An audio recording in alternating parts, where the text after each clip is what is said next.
I really wanted to ask you about, the Victor series because it seems that, or at least what I've read so far, there is a very strong feeling of the chronotype, the different cities, the atmosphere of the different places that the action is taking place at.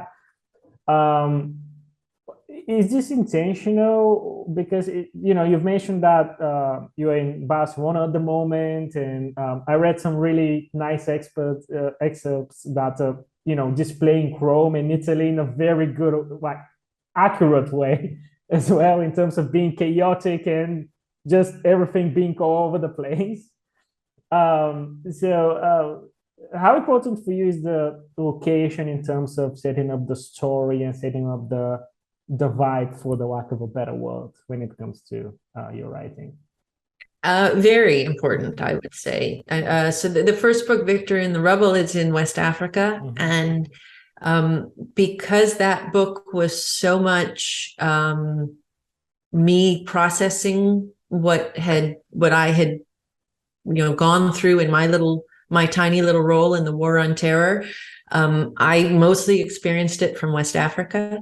And so, yeah, that's it. So the place was incredibly important. I didn't want to write about Afghanistan or something. I wanted to write about West Africa because it was part of this bigger war.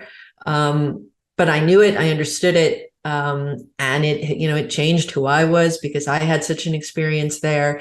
And just because it's a really interesting and fun setting for it. And it's chaotic in its own way. And that opens up all kinds of opportunities for what the characters can do and all the things that can happen. So, yeah, I think, especially in that first book, the setting itself is kind of its own character, right? Because it affects how Victor runs his operations. It affects how Omar, the other character, runs his operations. So it really becomes a very much part of the story. The second book, Victor in the Jungle, takes place in South America.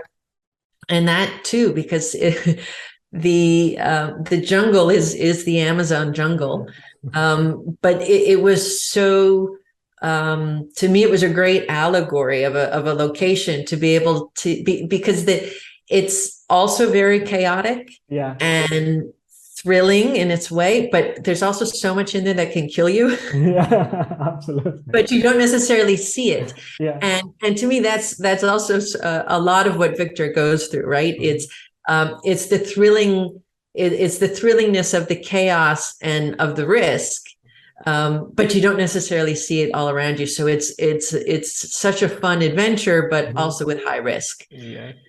And then the third book, Victor in Trouble, takes place mostly in Rome.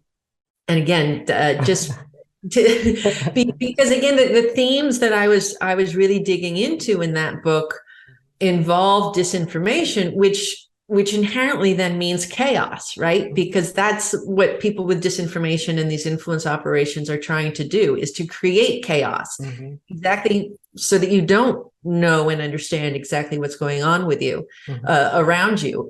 And so Rome was a great place for that, because it is such a chaotic city that it allowed the chaos to take place all around the city, and it contributed to the chaos. And so that's why I thought Rome would be such a fun setting for it. I also I am familiar with the city, mm-hmm. And I spent some time there, and then I got to go do more research there and eat there. So why not? Yeah, absolutely. Like, what's your favorite city? I know this is a terrible question, but what's your I'm sorry. What's your favorite place or city in Europe?